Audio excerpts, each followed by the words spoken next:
नमस्कार, मैं मेरी एडलिन राष्ट्रीय +2 उच्च विद्यालय कुमारबाग पश्चिमी चंपारण की शिक्षिका हूँ। साथ ही साथ मैं ई-लॉट्स की मास्टर ट्रेडर हूँ। आज मैं अपनी इस वीडियो में आप लोगों को ई-लॉट्स के बारे में बताने जा रही हूँ। सबसे पहले ई-लॉट्स के हम लोग फुल फॉर्म जानेंगे। ई का फुल फॉर्म होता है इलेक्ट्रॉनिक, LOTS, लॉट्स। लॉट्स का full form L for library, O for of, T for teachers and S for student। यानी कि ये एक प्रकार की लाइब्रेरी है, ई library of teachers and student. यानी कि ई लॉट्स एक प्रकार की लाइब्रेरी है। एक प्रकार की लाइब्रेरी जो हम लोग जो सुनते हैं हमेशा, लाइब्रेरी यानी कि पुस्तकों का संग्रह जहाँ पर होता है। अधिकांशतः हम लोग देखते हैं कि विश्वविद्यालय, विद्यालय, कॉलेजेस वगैरह में लाइब्रेरी रहता है। साथ ही साथ घर में भी हम लोग अपना छोटा सा एक लाइब्रेरी बना लेते हैं जहाँ पर बहुत सारी पुस्तकों का संग्रह होता है। ठीक उसी प्रकार ये लॉट्स भी एक प्रकार की लाइब्रेरी है। ये इलेक्ट्रॉनिक लाइब्रेरी है। ये एक ऐप है, पोर्टल है। ये एक ऐसी लाइब्रेरी है जो हर किसी के पास, अगर वो अपने मोबाइल में इसे डाउनलोड करते हैं, अपने लैपटॉप में इसे डाउनलोड करते हैं, तो आपके पास हमेशा वो उपलब्ध रहता है। यानी कि E lots electronic library of teachers and student, ये एक ऐसा लाइब्रेरी है जो आपके पॉकेट में यानी कि आपके मोबाइल में हमेशा उपलब्ध रहेगा। जब कभी हम लोगों को कभी भी कोई पुस्तक पढ़ने का मन करता है तो हम लाइब्रेरी में जाते हैं और पुस्तकों को पढ़ते हैं। लेकिन ये जो लाइब्रेरी है वो आपके मोबाइल में रहेगा, आपके लैपटॉप में रहेगा। लेकिन इस लाइब्रेरी का यानी कि ई लॉट्स लाइब्रेरी की जो बात मैं कर रही हूँ, स्टूडेंट और टीचर्स के लिए है, अभिभावकों के लिए है, जो इसे पढ़ना चाहे उनके लिए है। इसमें उपलब्ध है, आपको मैं बता दूं, 1 to 12 तक की सारी जितनी भी किताब है वो सारी ई लॉट्स में उपलब्ध है। यानी कि पहले वर्ग से लेकर 12वीं तक के जितने भी आपको बुक्स है वो हमारे ई लॉट्स में उपलब्ध है। किसी भी ऐप के बारे में जानने के लिए उसे हमारे मोबाइल में होना बहुत जरूरी है। तो ई लॉट्स के बारे में हमें विस्तृत रूप से जानकारी जब लेनी है तो हमें अपने मोबाइल में ई लॉट्स को डाउनलोड करना पड़ेगा। तो ई लॉट्स को कैसे डाउनलोड करेंगे, इसके लिए सबसे पहले अपने मोबाइल के हम लोग प्ले स्टोर में जाएंगे। प्ले स्टोर में जाने के बाद सर्च बटन को हम लोग दाबेंगे और उसमें ई लॉट्स लिखेंगे। ई लॉट्स लिखने के बाद कुछ इस प्रकार से हम लोगों का ई लॉट्स नजर आएगा और जब वो ई लॉट्स खुल जाता है तो हम लोग उसे अपने मोबाइल में डाउनलोड कर लेंगे। अब हम लोगों के मोबाइल में ई लॉट्स डाउनलोड हो गया है, इंस्टॉल हो गया है। इंस्टॉल होने के बाद हम लोग उसे ओपन करेंगे। जैसे ही हम लोग ई लॉट्स को ओपन करते हैं तो कुछ इस प्रकार हमें अपने मोबाइल की स्क्रीन पर दिखाई देगा। सबसे ऊपर बिहार शिक्षा परियोजना का लोगो है, उसके नीचे ई लॉट्स लिखा हुआ है, ई library of teachers and student, और उसमें बिहार सरकार का लोगो बना हुआ है। ठीक उसके नीचे बाईं तरफ लेफ्ट साइड में 3 लाइट खींची हुई है, ये हमारा मेनू बार है। अब हम लोग इस मेनू बार को टच करेंगे।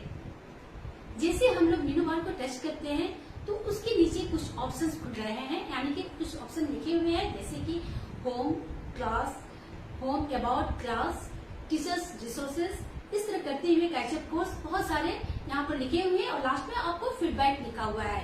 यानी कि जैसे ही हम लोग मेनू बार को ओपन करते हैं तो उसके नीचे बहुत सारे ऑप्शन दिए हुए हैं जो हमें ई लॉट्स के बारे में जानकारी देता है। तो इसमें हम लोग होम से लेकर फीडबैक के बारे में एक एक करके हम लोग सभी के बारे में जानेंगे। जैसे ही हम लोग होम बटन को टच करते हैं तो कुछ हमारे इस मोबाइल पर इस तरह से दिखता है। सबसे पहले हम लोग देख रहे हैं माननीय मुख्यमंत्री बिहार सरकार श्री नीतीश कुमार जी का एक संदेश है। उसके नीचे भी बहुत सारे संदेश है। माननीय मुख्यमंत्री के संदेश के बाद हमारे शिक्षा मंत्री का भी संदेश है। माननीय शिक्षा मंत्री हमारे विजय कुमार चौधरी जी का संदेश है। यानी कि ई लॉट्स के बारे में हमारे माननीय मुख्यमंत्री, माननीय शिक्षा मंत्री के साथ ही साथ आला अधिकारियों का भी संदेश है। यानी कि ई लॉट्स में 1 to लेकर 12 यानी कि 1 से लेकर 12वीं तक की पाठ्य पुस्तकों को डाला गया है। इस लाइब्रेरी में आप लोगों को 1 से लेकर 12वीं तक यानी सभी पुस्तक उपलब्ध है। यानी कि एलिमेंट्री और साथ ही साथ सेकेंडरी और सीनियर सेकेंडरी। एलिमेंट्री के लिए पिंक कलर की बुक को इंडिकेट किया गया है उसके बाद से हम लोग सेकेंडरी यानी कि 9th और 10th क्लास के लिए ब्लू रंग के बुक्स दिखाई दे रहे हैं 9th और 10th के लिए, और सीनियर सेकेंडरी के लिए ग्रे कलर में बुक्स दिखाई दे रहे हैं। तो आइए हम लोग देखते हैं कि हम अपने बुक्स को ई लाइब्रेरी में कैसे पढ़ेंगे। यहाँ पर आपको 1 to 8 के लिए जो पिंक कलर में दिखा रहा है उसके नीचे देख रहे हैं बहुत सारे यहाँ पर 1 to 12 तक की जो बुक्स दिखाई दे रहे हैं। तो उसमें हर एक वर्ग के लिए यानी कि पहला, दूसरा, तीसरा से लेकर 12 तक की जितने भी हैं 12वीं तक की जो बुक्स हम लोग को दिखाई दे रहे हैं, तो स्क्रीन पर आप देखिएगा। तो अगर पहले वर्ग के लिए हम लोग पाठ्य पुस्तकों को खोजना शुरू करते हैं, ढूंढ रहे पढ़ने के लिए, तो सबसे पहले वहाँ सभी बुक्स को नहीं दिखाया गया है। यानी कि आप उसमें देखिएगा अंग्रेजी का, हिंदी का और गणित का। यानी कि पहले वर्ग के लिए अगर हम पाठ्य पुस्तकों को ढूंढना शुरू करेंगे तो स्क्रीन पर आपको 3 ही बुक नजर आएंगे, लेकिन आगे जब हम बढ़ेंगे तो सभी बुक्स उसमें उपलब्ध है। तो सबसे पहले हम लोग यहाँ पर पहले वर्ग का हम लोग मान लीजिए यहाँ पर इंग्लिश का बुक दिया गया है ब्लॉसम, उसके बाद हिंदी का दिया गया है और गणित का। तो चलिए हम लोग हिंदी के पाठ्य पुस्तक को खोलते हैं। तो जैसे ही हम लोग हिंदी के बुक को खोल रहे हैं तो हिंदी की पुस्तक में हम लोग देख रहे हैं यहाँ पर पाठ दिया हुआ है। तो टेक्स्ट बुक के पाठ्य पुस्तक नजर आएंगे, उसमें हम लोग यानी कि पहले वर्ग के हिंदी पुस्तक में कौन कौन से पाठ है आप उसके नीचे देख रहे हैं। टेक्स्ट बुक में पाठ्य पुस्तक सिलेबस को दिया गया है। सिलेबस को खोलेंगे तो उसमें आपको अलग अलग पाठों को दिया गया है। सबसे पहले आप वहाँ देखिएगा पार्ट 1 हंसते खेलते, यानी कि पहला जो पाठ है वो हंसते खेलते। तो मान लीजिए हम लोगों को पहला पाठ पढ़ना है, तो सबसे पहले हम अपने हिंदी पुस्तक को खोलेंगे, जैसे टच करेंगे उसके बाद आपको वहाँ पर हिंदी के अंकुर दिखाई दे रहा है। अंकुर को हम लोग खोल रहे हैं तो यहाँ पाठ्य पुस्तक के सिलेबस नजर आ रहा है। अब उसमें हम लोग जाके पहले पाठ को यानी कि पाठ में हम लोग हंसते खेलते पाठ को खोलेंगे। हमारा 1 to 7 यानी कि हार की जीत जो पाठ है वो 7 पेज में है, 7 पृष्ठों में है। तो हम लोग पहले पेज, जिस तरह मैंने पहले वर्ड का उदाहरण दिया है उसी तरह पहले पेज को पढ़ लिए, तो सेकंड पेज को भी हम लोग पलटेंगे। इस तरह करते हुए यानी कि जितना भी हमारा 1 2 3 4 5 6 और 7, इस तरह से हम देख रहे हैं कि यहाँ पर 7 पेज है। तो इस तरह से हम लोग अपने 7वें पेज पर भी आते हैं। तो 7वें पेज पर जब आते हैं तो कुछ पहले पार्ट है, उसके बाद कुछ क्वेश्चन है। तो इस तरह से हम लोग हर एक पुस्तक है, यानी कि आपको पहले वर्ग से लेके 8वें तक के जो पिंक कलर में यानी कि एलिमेंट्री के लिए हम लोगों का पिंक कलर का इंडिकेटर था, उस तरह की जो बुक खोल रहा है तो पहले से लेकर 8वें वर्ग का हम लोग का पुस्तक खुलेगा। उसके बाद हम नीचे आते हैं 8वें वर्ग के बाद तो सेकेंडरी यानी कि 9 to 10 के लिए, और उसी तरह हम लोग 11 और 12 यानी सीनियर सेकेंडरी का भी हम लोग पाठ्य पुस्तकों को खोल के पढ़ सकते हैं। तो यहाँ पर 10th क्लास के हम लोग देखते हैं, 10th क्लास के हम बुक को खोलते हैं। तो आप देख रहे हैं यहाँ पर उर्दू भी उपलब्ध है, उर्दू के साथ साथ आप ट्यूशन देख रहे हैं, संस्कृत भी उपलब्ध है और लोकतांत्रिक आप राजनीतिक भी देख रहे हैं। तो चलिए हम लोग यहाँ पर ट्यूशन संस्कृत के एक पाठ को हम लोग खोल के देखेंगे। 10th क्लास के ट्यूशन को मैंने यानी कि संस्कृत बुक को मैंने खोला है। 7th क्लास के संस्कृत की बुक का नाम ट्यूशन है, और ट्यूशन के जब पाठ्य पुस्तक हम लोग खोलेंगे यानी कि सिलेबस यहाँ पर हम लोग देखेंगे। हम लोगों का विशेष सूची देख रहे हैं, विशेष सूची में सबसे पहला पाठ हम लोग खोलते हैं मंगलम, यानी कि सबसे पहला हम लोग पाठ देख रहे हैं यहाँ पर मंगलम है। हम लोग इसे भी खोलेंगे तो यहाँ पर देख रहे हैं हमारा मंगलम पाठ खुला हुआ है, और इसमें भी जिस तरह से जितना भी मान लीजिए कि हम जिस पाठ को पढ़ना चाहें उस पाठ में जितने भी पेज जितने भी पृष्ठ होंगे उसको हम लोग यानी कि फर्स्ट पेज को पढ़ने के बाद सेकेंड पेज को पढ़ेंगे, उसको आगे की ओर हम लोग बढ़ाते जाएंगे। तो इस तरह से हमारा पेज आगे बढ़ते चला जाता है। और मान लीजिए कि हमें संस्कृत का ही अपने ट्यूशन का ही हम लोगों को 8वां पाठ को पढ़ना है, तो 8वां पाठ को पढ़ने के लिए हम लोगों को डायरेक्ट 8वां पाठ को हम लोग यहाँ पर देख रहे हैं कि यहाँ पर आपको 8वां पाठ कर्मवीर कथा है। इसके बाद हम लोग देख रहे हैं 9th में स्वामी दयानंद की बात कर रहे हैं। उसके बाद है हम लोग इस तरह से करते हैं बहुत सारे यहाँ पर पाठ्य पुस्तक में हमारा अलग अलग जो भी हम लोग को विषयगत जितनी भी जानकारियां दी गई है उसको हम लोग पेज को बदलते हुए पढ़ेंगे। मान लीजिए हम लोगों को मैथ्स पढ़ना है, इसी तरह हम लोग मैथ्स को भी यहाँ पर खोलेंगे। यानी कि इन नोट्स में हम लोगों को जितने भी 1 to लेकर 12 तक के जितने भी बुक्स नजर आ रहे हैं, जो बच्चा जिस क्लास का है उस कक्षा के अपने किताब को वो डायरेक्ट खोल सकता है। अभिभावकगण, शिक्षकगण भी, मान लीजिए कि हम लोग कहते हैं कि हम लोग लाइब्रेरी में जाके किताबों को पढ़ रहे हैं, लेकिन यहाँ तो लाइब्रेरी आपके मोबाइल में है, आपके लैपटॉप में है। तो हम लोग बहुत आसानी में सफर कर रहे हैं या घर में हैं या 4 फ्रेंड हम लोग बैठ के बात कर रहे हैं, किसी 10 क्लास के किसी भी अपने इंग्लिश के किसी भी पार्ट के बातों में हम लोग डिस्कस कर रहे हैं। अगर कोई किसी प्रकार की क्वेरी हो तो अगर हमारे पास उस समय पुस्तक तो उपलब्ध नहीं है, लेकिन हमारे मोबाइल में तो सारी पुस्तकें उपलब्ध है, तो हम लोग क्या करेंगे, डायरेक्ट अपने 10th क्लास के इंग्लिश पार्ट को, इंग्लिश विषय को खोलेंगे और जिस विषय के बारे में हम लोग को जानकारी लेनी है, क्वेरी करनी है, उस पेज को हम लोग खोलेंगे, उस पार्ट को खोलेंगे, अपने फ्रेंड्स के साथ उसे शेयर करते हैं, वार्तालाप भी करते हैं और प्रश्नोत्तर करते हैं, सारी चीज की जानकारी आसानी से ले सकते हैं। क्लास के बाद हम लोग देख रहे हैं यहाँ पर तीसरा ऑप्शन है टीचर रिसोर्सेज। उसमें भी हम लोग देख रहे हैं कि टीचर रिसोर्सेज में भी बहुत सारे ऑप्शन दिए हुए हैं, करिकुलम है, सिलेबस है, कैपेसिटी बिल्डिंग, इस तरह से करके बहुत सारे इसमें जानकारी दी गई है। और उसके साथ ही साथ आपको यहाँ पर देखेंगे इसके बाद आपको प्रोग्राम के बारे में दिया गया है, नीपी नेप आपको 2020 के बारे में जानकारी दी गई है और फिर लास्ट में अदर्स रिसोर्सेज भी इसमें दिया गया है। यानी कि टीचर्स रिसोर्सेज में आप देखेंगे ई-लर्ट्स में टीचर्स रिसोर्सेज यानी कि हम लोगों को शिक्षकों के संसाधन के लिए हम लोग जिस प्रकार की जानकारी लेनी है उस प्रकार की जानकारी के लिए हम लोग देख रहे हैं यहाँ पर करिकुलम से लेकर सिलेबस, कैपेसिटी बिल्डिंग की बात कर रहे हैं, उसकी जानकारी है, साथ ही साथ लर्निंग आउटकम की बात करें उसकी भी जानकारी इसमें हमको मिलता है। तो इस तरह से करके टीचर रिसोर्सेज के बारे में इसकी पूरी जानकारी दी गई है। अब हम आते हैं यहाँ पर चौथा ऑप्शन जो है वो है कैचअप कोर्स।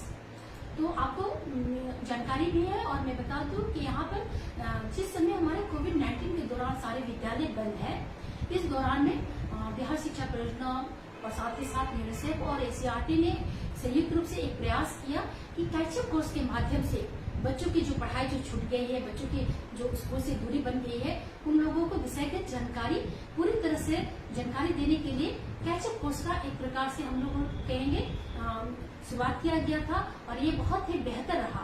एंड दूसरे वर्ग से लेकर 10th तक के यहाँ पर कैचअप कोर्स के माध्यम से बच्चों की जो पढ़ाई खत्म हो गई थी उसे पूरा करने का प्रयास किया गया था। इसमें आप जब भी जिस क्लास का आप यहाँ पर खोलेंगे, यानी कि आपको 5वें वर्ग का अगर आप खोल रहे हैं तो 5वें वर्ग में देखेंगे, यानी हिंदी, इंग्लिश से लेकर आपको जो भी किताब है वो सारी किताब भी इसमें दिया गया है। कैचअप कोर्स के बाद हम लोग यहाँ पर स्किल डेवलपमेंट, यहाँ पर आप आएंगे तो उसके बाद हम लोग उसे भी खोलेंगे।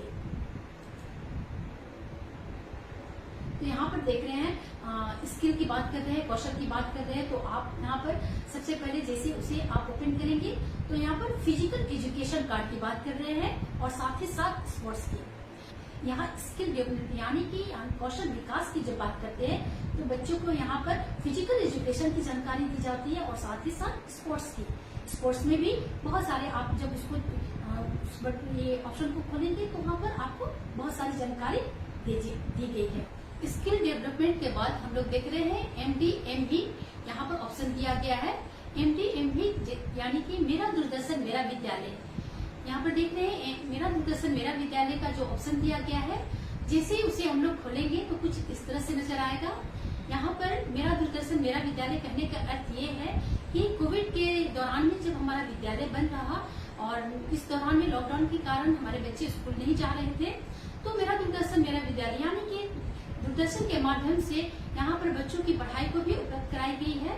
तो यहाँ देख रहे हैं यहाँ 1 2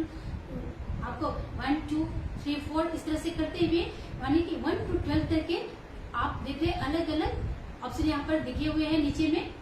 मान लीजिए यहाँ पर किसी भी कक्षा के लिए हम लोग खोल रहे हैं, तो यहाँ पर हम लोग 6 to 8 का मेरा दूरदर्शन मेरा विद्यालय को मैं खोल रही हूँ। यहाँ पर तो जैसे हम लोग इसे खोलते हैं तो आप देख रहे हैं यहाँ पर मेरा दूरदर्शन मेरा विद्यालय कक्षा 6, 7 और 8 यानी 6, 7, 8 की यहाँ पर दूरदर्शन में हमारे बच्चे उस दौरान यानी कि जिस समय ये बच्चे को अगर किसी भी पाठ की पढ़नी है यानी 6 क्लास 7 क्लास या 8 क्लास के जो बच्चा है उसे अपनी जानकारी के लिए पाठ्य पुस्तक को पढ़ना है, तो वो उस समय यानी यहाँ पर डेट वाइज दिया गया है। आप देखेंगे ऑप्शन में दिनांक, उसके बाद दिन, कक्षा, विषय, पाठ और यहाँ पर दिया गया है एपिसोड, यानी कि सभी पाठों को वहाँ पर उपलब्ध कराया गया है मेरा दूरदर्शन मेरा विद्यालय में। और बच्चे जिस डेट में, यानी कि उसे जिस भी पाठ को पढ़ना है, अपने हिंदी पाठ्य पुस्तक के किसी भी पाठ को पढ़ना है या अंग्रेजी के या इस तरह से किसी भी विषय को उसे पढ़ना है, उसकी जानकारी लेनी है, तो वो उस तरह से दिनांक में जाएगा, डेट में जाएगा। और जिस एपिसोड, यानी कि आपको हिंदी के अगर किसी चौथे पाठ को पढ़ना है तो उस डेट के उस पाठ को उसमें मेरा दूरदर्शन मेरा विद्यालय के ऑप्शन में जाकर उसे खुलेगा और उसे पढ़ सकता है। इसके बाद से यहाँ डिस्कशन फोरम है, यानी MDMV यानी कि मेरा दूरदर्शन मेरा विद्यालय के बाद यहाँ पर डिस्कशन फोरम जो दिया गया है ये भी बहुत ही महत्वपूर्ण है। डिस्कशन फोरम को हम लोग यहाँ पर ओपन करते हैं तो ये सभी विद्यार्थियों के लिए और साथ ही साथ सभी शिक्षकों के लिए बहुत ही महत्वपूर्ण यहाँ पर जो ऑप्शन है वो दिया गया है। और इसके माध्यम से अगर मान लीजिए किसी भी बच्चे को अपने किसी भी पाठ की, किसी भी विषय की, किसी भी समस्या को सुलझाना है या किसी प्रश्न की उत्तर को उसे खोजना है, ढूंढना है, या किसी भी शिक्षक को, किसी भी अभिभावक को अगर अपने किसी भी पाठ को या विषय के किसी भी पाठ के किसी भी समस्या के समाधान को ढूंढना है तो डिस्कशन फोरम में जाकर वो अपने प्रश्नों को यहाँ पर वो डालेगा सर्च में, और जैसे ही अपने प्रश्नों को, अपने समस्या के समाधान के लिए उसमें वो अपने प्रश्नों को लिखता है तो बिहार के किसी की कोने से बहुत सारे हमारे एक्सपर्ट जुड़े हुए हैं उस प्रश्नों के, यानी कि मान लीजिए कि 10th क्लास का कोई बच्चा है, मैथ के अपने किसी प्रश्नों को डालता है तो मैथ के कोई भी हमारे एक्सपर्ट जो जुड़ेंगे उस समय उस प्रश्न को उत्तर देंगे। इस तरह से डिस्कशन फोरम के माध्यम से बच्चे, शिक्षक भी अपने किसी भी पाठ के किसी भी विषय के समस्या का समाधान आसानी से कर सकते हैं। इसके बाद से हम लोग देखते हैं हाउ टू यूज, यानी कि यहाँ पर हाउ टू यूज की बात जब करते हैं तो ई-लॉट्स जो हमारी लाइब्रेरी है वो हमारे पास उपलब्ध है, यानी कि हमारे मोबाइल में उपलब्ध है। जब हाउ टू यूज की बात करते हैं तो निश्चित तौर पर हम इसे कैसे इस्तेमाल करेंगे, तो इसको इस्तेमाल करने के लिए हम अपने कंप्यूटर में, लैपटॉप में इसे इस्तेमाल कर सकते हैं और साथ ही साथ इसे हम लोग अपने एंड्रॉइड फोन यानी मोबाइल में भी हम लोग इस्तेमाल कर सकते हैं। मुझे लगता है कि लैपटॉप या कंप्यूटर में ज्यादातर इसको इस्तेमाल करना से ज्यादा मुझे लगता है कि जितने बच्चे हमारे होंगे या शिक्षक होंगे सबसे ज्यादा वो मोबाइल पर ही हमारे ई-लॉट्स को इस्तेमाल करेंगे, हमारी लाइब्रेरी को इस्तेमाल करेंगे। तो मुझे लगता है कि ई-लॉट्स को हमारा कंप्यूटर में, लैपटॉप में और मोबाइल में कहीं भी हम लोग इसको डाउनलोड इंस्टॉल कर लेंगे और उसे यूज कर सकते हैं। और यहाँ पर हाउ टू यूज यानी कि कैसे इसे इस्तेमाल करना है उसके बारे में जानकारी दी गई है। तो मैक्सिमम मुझे लगता है कि बच्चे हमारे जो विद्यार्थी हैं वो अपने मोबाइल में ई-लॉट्स को डाउनलोड करेंगे और उसको इस्तेमाल कर सकते हैं।